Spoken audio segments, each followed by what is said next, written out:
میں رئیس ادارہ جناب ریاض حسین عامر صاحب سے درخواست کروں گا، کیونکہ دبیر صاحب تھوڑا سا لیٹ ہیں، تو ان کی غیر موجودگی میں سرپرست اعلیٰ ادبی فورم ہم سخن بیرا جو ہیں وہ مسند صدارت پر تشریف لائیں۔ جناب ریاض حسین عامر صاحب۔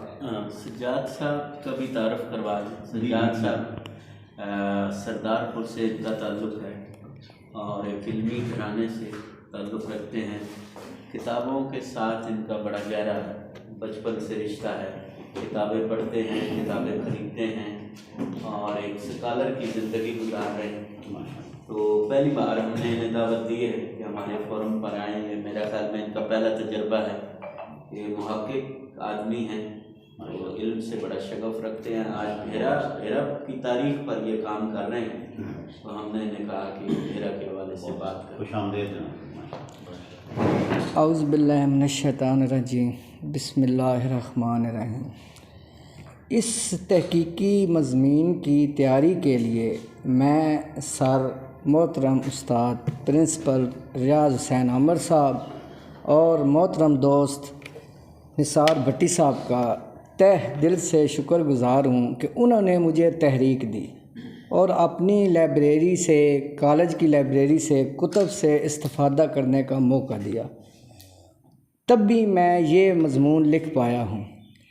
تو طالب علم ہوں، آپ کی رہنمائی بھی چاہیے، تو آپ ضرور مجھے شفقت کریں گے، توجہ سے سنیں گے۔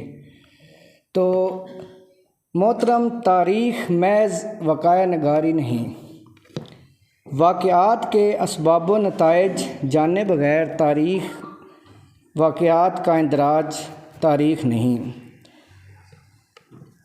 مورخ کے نزدیک مخصوص حالات میں یکساں حوادث ایک ہی طرح اثر پذیر ہوتے ہیں۔ مصر اور فرانس کے جاگیردارہ نظام کی تاریخ میں ہزاروں سال حائل ہیں، لیکن مصر اور فرانس کے جاگیرداری نظام نے دونوں ملکوں میں یکساں نتائج مرتب کیے۔ تاریخ کا علم ہمارے لیے سامان عبرت فراہم کرتا ہے۔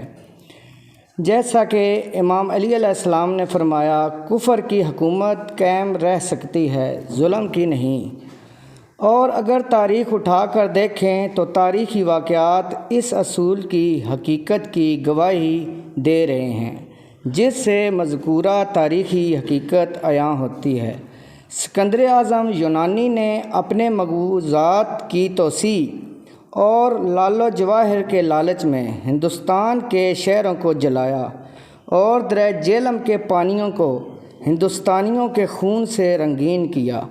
بدلے میں چندر گپت موریہ نے ہندوستان سے ایک ایک یونانی کی گردن کاٹی اور ہندوستان سے ان کو پاک کیا۔ یزید نے 10 محرم شہدائے کربلا کے خون سے دریا فرات کے پانیوں کو رنگین کیا۔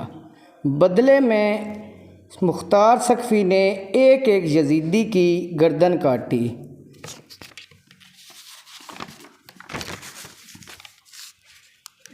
ٹھیک 10 محرم امام حسین علیہ السلام کے قاتل ابن زیاد کا سر کاٹا گیا۔ 10 محرم شیر شاہ سوری نے مغلوں کے لیے کربلا بنا دیا اور دریائے گنگا کے پانیوں کو مغلوں کے خون سے رنگین کیا۔ بدلے میں 10 سال کے اندر اندر مغلوں نے شیر شاہ سوری کے خاندان کو نیست و نابود کر دیا۔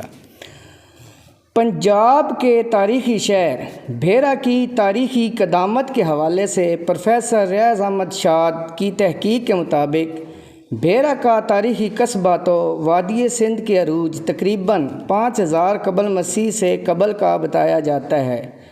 دنیا کی قدیم ترین کتابوں میں سے رگ وید کے اس علاقے میں تخلیق ہونے کے شواہد ملتے ہیں۔ طوفان نوح علیہ السلام سے کیدراج کے بھیرا حملہ تک کے واقعات۔ مورخین کی تحقیق کے مطابق طوفان نوح 3300 قبل مسیح وقوع پذیر ہوا۔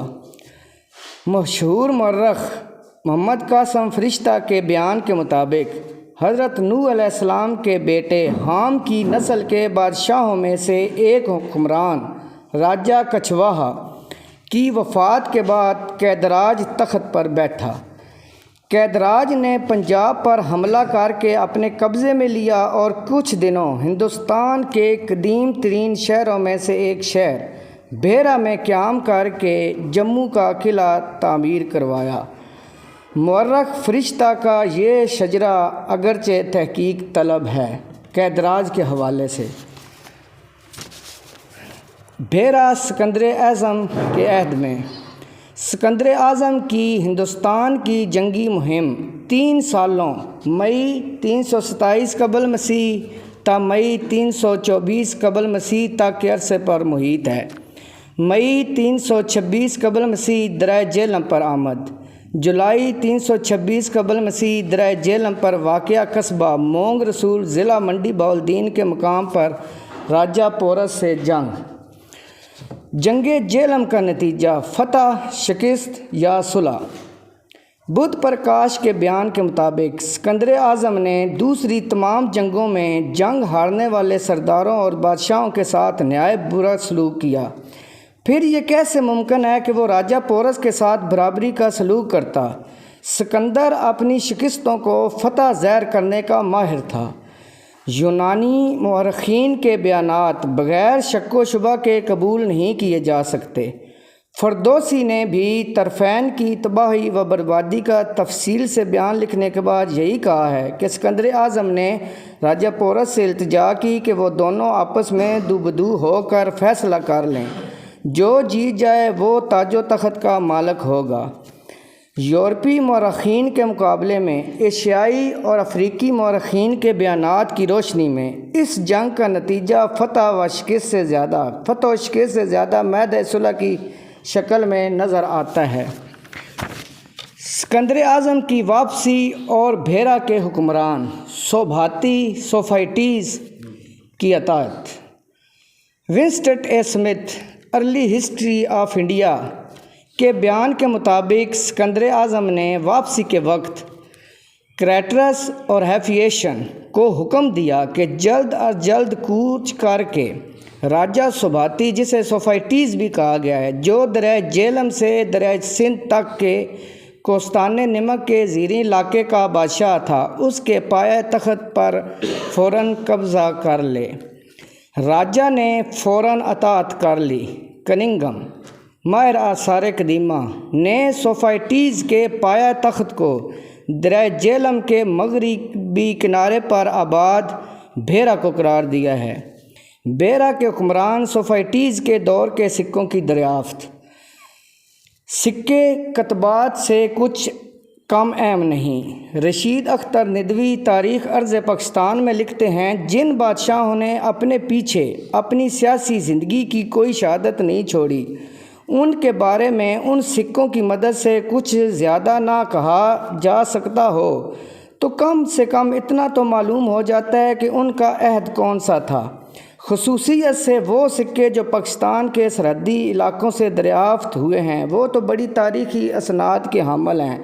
ایسے سکوں میں قدیم تر سکے سوفائٹیز کے ہیں جو سکندر اعظم کے ہم اثر تھا۔ ان سکوں پر یونانی حروف کندہ ہیں۔ بھیرا چندر ہرش کے عہد میں 606 عیسوی تا 647 عیسوی۔ سردار انبیاء حضرت محمد صلی اللہ علیہ وآلہ وسلم کی پیدائش 571 عیسوی میں ہوئی۔ آپ نے 622 عیسوی میں مکہ سے مدینہ ہجرت فرمائی۔ اس وقت ہندوستان پر راجہ چندر ہرش کی حکومت تھی۔ چندر ہرش 606 عیسوی میں تخت نشین ہوا، 647 عیسوی میں فوت ہوا۔ اس کے حالات 2 کتابوں میں ملتے ہیں۔ ایک اس کے درباری شاعر کی لکھی ہوئی کتاب ہرش چرتر، دوسری کتاب مشہور چینی سیاح ہیون سانگ جو ہندوستان آیا، اس کا سفر نامہ۔ ہیون سانگ نے 629 عیسوی تا 645 عیسوی تک ہندوستان کی سیر و سیاحت کی۔ مورخین کے بیان کے مطابق وہ بھیرا سے بھی گزرا۔ پنجاب کے متعلق وہ لکھتا ہے، پنجاب میں جا بجا تباہ شدہ شہروں اور برباد بستیوں کے کھنڈرات ہیں۔ بھیرا عہد غزنوی میں سلطان محمود غزنوی کی تاریخ پیدائش دیکھیں تو پورے 400 سال کا فرق ہے۔ حضرت محمد صلی اللہ علیہ وآلہ وسلم کی تاریخ پیدائش 571 عیسوی اور سلطان محمود غزنوی کی تاریخ پیدائش 971 عیسوی۔ مولوی ذکا اللہ تاریخ ہندوستان میں لکھتے ہیں، اہل اسلام نے ہندوستان کو سندھ کے راستے سے نہیں بلکہ افغانستان کی راہ سے فتح کیا ہے۔ افغانستان کا شہر غزنی 200 سال تک خاندان غزنویہ کا دارالسلطنت رہا۔ سلطان محمود غزنوی نے ہندوستان پر حملہ کر کے اور لاہور میں اقامت اختیار کر کے دراصل ہندوستان میں سلطنت اسلامیہ کی ابتدا کی ہے۔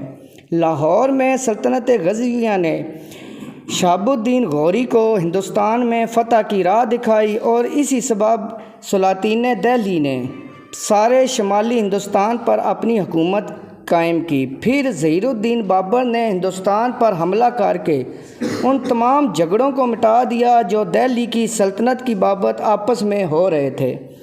مورخین کے بیانات کے مطابق سلطان محمود غزنوی کے ہندوستان پر حملوں کی تعداد اور وہ مقامات جن پر یہ حملے ہوئے ہیں کے ناموں میں شدید اختلاف پایا جاتا ہے۔ علامہ نیاز فتح پوری کے بیان کے مطابق سلطان محمود غزنوی نے تیسرا حملہ بھیرا پر کیا، اور تاریخ ہندوستان کی لکھی ہوئی کتابوں میں تیسرے حملے کا ذکر بھیرا کے حوالہ سے آتا ہے۔ خلاصۃ التاریخ میں بھی یہی لکھا گیا ہے کہ انہوں نے سلطان محمود غزنوی نے تیسرا حملہ بھیرا پہ کیا تھا۔ بھیرا سلاطین دہلی کے عہد میں۔ سلاطین دہلی سے مراد وہ مسلمان حکمران جنہوں نے ہندوستان میں مسلمانوں کی حکومت کے دوران ہندوستان پر حملے کیے۔ سلاطین دہلی کی 350 سالوں کی حکومت میں برصغیر کے شمالی علاقے پنجاب، خیبر پختونخوا اور دہلی ان کے ماتحت رہے۔ شہاب الدین غوری نے 1184 میں پنجاب کا علاقہ اپنی سلطنت کے ساتھ کر لیا۔ شیخ محمد حیات تاریخ خشاب میں لکھتے ہیں، شمس الدین تمش نے اپنی حدود دہلی تک وسیع کر لیں اور کباجہ سے وہ علاقے بھی واپس لے لیے جن پر اس نے ایبک کے زمانے میں قبضہ کیا تھا۔ اس طرح شورکوٹ، خوشاب، بھیرا، کوستان نمک کا علاقہ تمش کے قبضہ میں آ گیا۔ بھیرا عہد سوری میں شیر شاہ سوری پیدائش 1540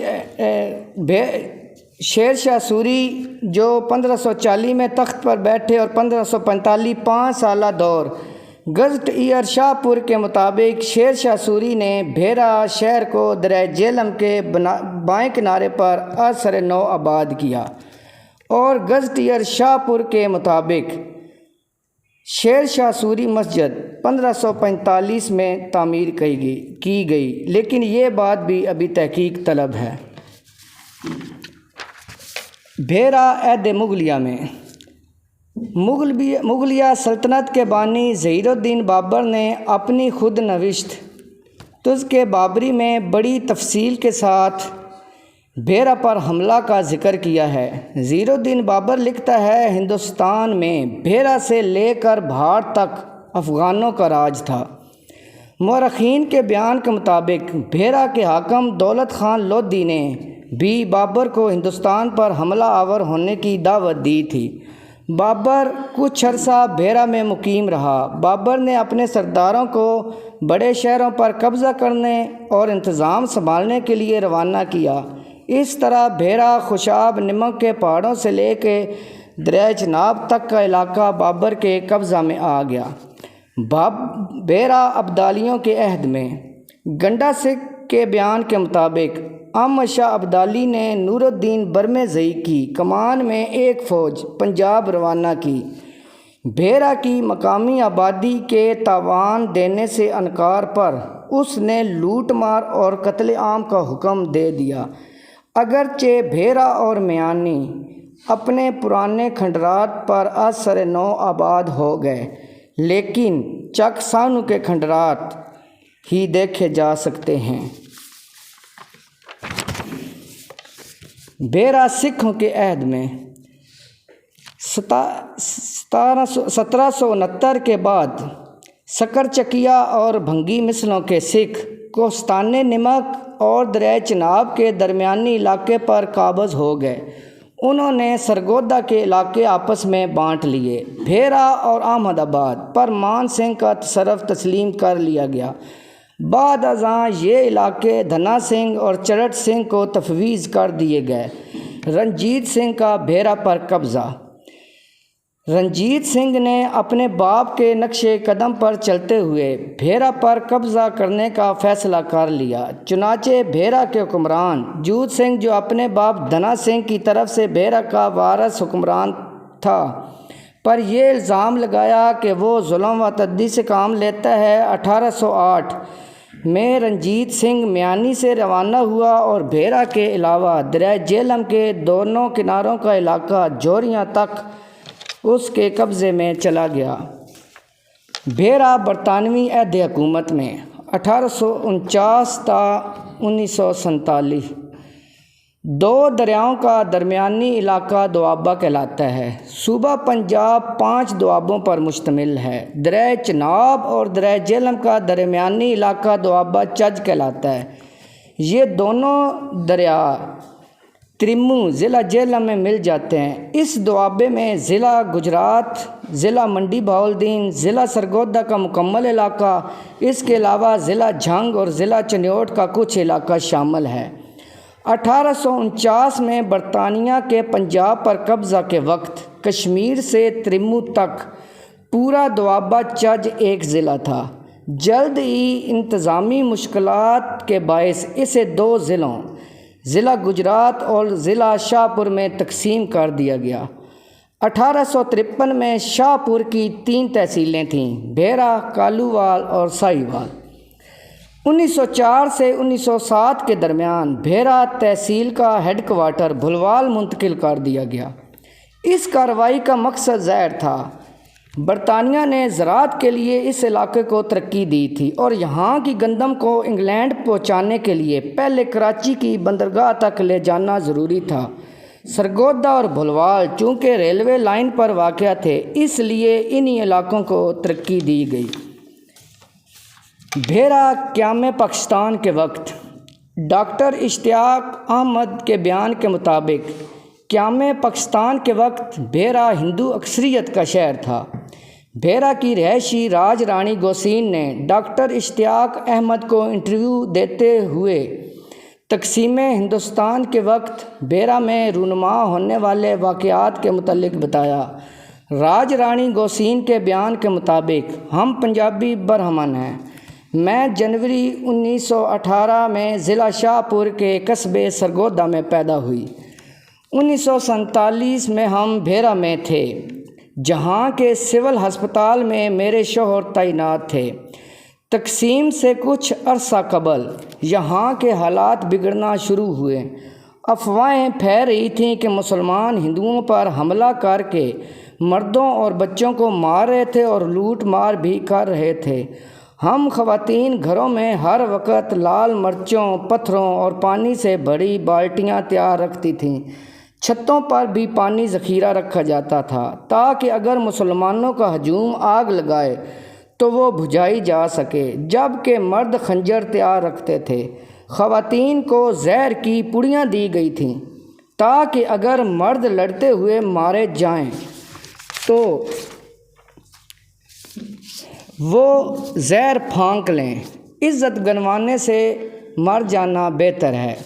تقسیم کے وقت ہمارے گھر میں 19 افراد مقیم تھے۔ تقسیم سے 2 ہفتے قبل ہم نے خبریں سنی کہ میانی میں کئی ہندوؤں کو قتل کر دیا گیا ہے اور بچنے والے بھاگ کر بھیرا آ گئے ہیں۔ میرے شوہر اور جیٹھ دوڑ کر بھیرا ریلوے اسٹیشن گئے اور روتے ہوئے واپس آئے۔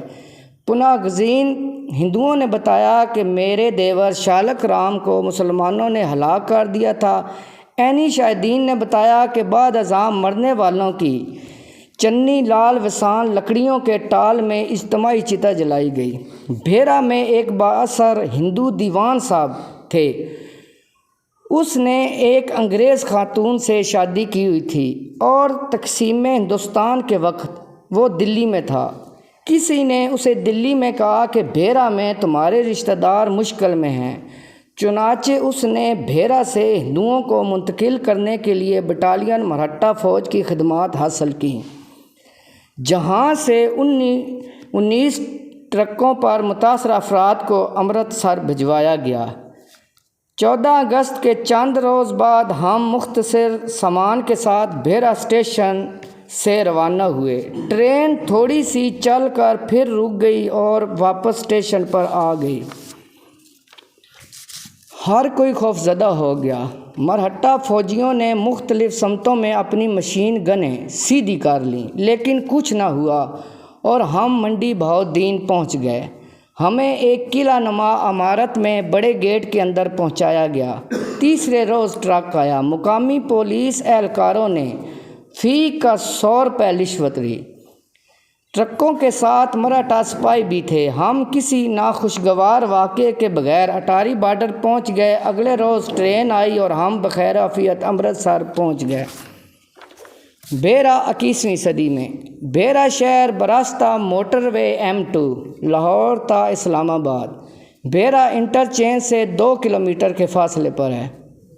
لاہور سے 207 کلومیٹر، اسلام آباد سے فاصلہ 183 کلومیٹر ان دونوں شہروں کے درمیان واقع ہے۔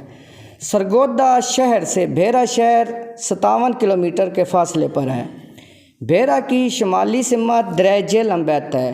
دریا کے پار تحصیل پنڈ دادن خان ضلع جہلم، مشرقی سمت تحصیل ملکوال ضلع منڈی بہاؤالدین، مغربی سمت تحصیل شاہ پور ضلع سرگودا، جنوبی سمت تحصیل بلوال ضلع سرگودا واقع ہیں۔ بھیرا کا موجودہ رقبہ 504 مربع کلومیٹر، آبادی 3 لاکھ اور اس کے گاؤں کی تعداد 110۔ محترمہ زوبیہ رباب MP سابقہ MP محترمہ زوبیہ رباب بھرت صاحبہ کے مطالبے پر ایک بار پھر بھیرا کو تحصیل کا درجہ حاصل ہوا۔